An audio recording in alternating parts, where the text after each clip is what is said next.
Bonjour and welcome back to my channel. I hope everything is fine at your side. I really hope you guys are liking my video. If you like my video, please hit the like button so that I can make more videos. Today's topic I have picked forms of interrogation. There are three forms of interrogation: first, second, and third. Let me explain you step by step. The first form of interrogation is intonatio, in which your tone changes. For example, you go into the market. It means that somebody is asking you the question. We simply put the question mark at the end. You like someone, you eating something, our tone changes. A simple sentence changes into the tone. It's called intonatio. Even in French also we use the same thing. For example, if I don't put the question mark here, tu parles anglais, my tone will remain same. It's a simple sentence. But if I ask, tu parles anglais, suddenly my tone changes. Therefore it's called intonation, change of tone. We simply have to make the question mark at the end of the sentence and the simple sentence will become your question. Tu parles anglais? Caroline va au Japon. Caroline is going to the Japan. Vous n'avez pas de voiture. You don't have any car. Les enfants sont intelligents. The kids are intelligent. Tu as vu quelque chose? You saw something? See, as you can listen that my tone has suddenly changed. If I simply make the sentence and ask, tu as vu quelque chose? It's a simple sentence. Tu as vu quelque chose? But when my tone changes, when I have to make it a question, I will be simply asking, tu as vu quelque chose? You saw something. Last sentence here is, elle va jouer avec un joujou. She's going to play with a toy. It's really simple. Simply we have to make the sentence and after that we will be making the question marker. Though it's used very commonly, in a general conversation we use mostly this kind of intonation in our English grammar and also in our French grammar. The second form is called as esque. Here I mention esque means do, does, did, is and are. Est-ce que tu parles anglais? Do you speak English? And one more thing I would like to explain here, that whenever the word or noun is starting with a vowel, though it might be a subject or a noun, it can be anything. If it's starting with a vowel, we have to drop this e and we have to put qu apostrophe here. If we don't remove e from here, it will be considered as a wrong language. Est-ce que tu parles anglais? Do you speak English? Est-ce que Caroline va au Japon? Does Caroline going to Japan? Est-ce que vous n'avez pas de voiture? You don't have any car. Est-ce que les enfants sont intelligents? Are the kids intelligent? Est-ce que tu as vu quelque chose? Did you saw something? Est-ce qu'elle va jouer avec un joujou?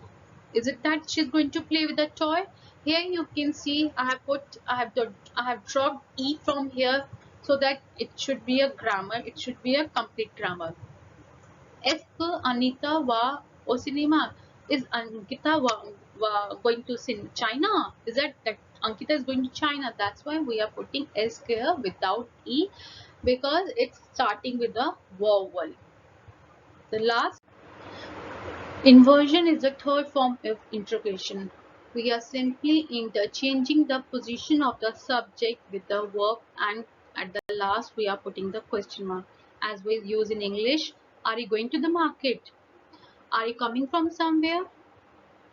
Are you drinking something? Whenever we are putting the verb before and the subject after it, it will be considered as your inversion form, third form of interrogation. Parles-tu anglais? Caroline va-t-elle au Japon? Here you can see I have put here va-t-elle. L I have mentioned for Caroline because for the inversion we require some subject. Therefore, Caroline as per the noun or the subject we are mentioning here. If I have written here Caroline a Rita, I would have written else form here. Caroline va-t-elle au Japon?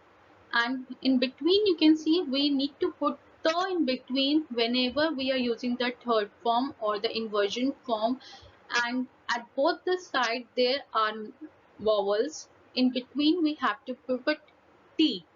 Just to make the pronunciation in a flow, we put T in between for the fluency of the French.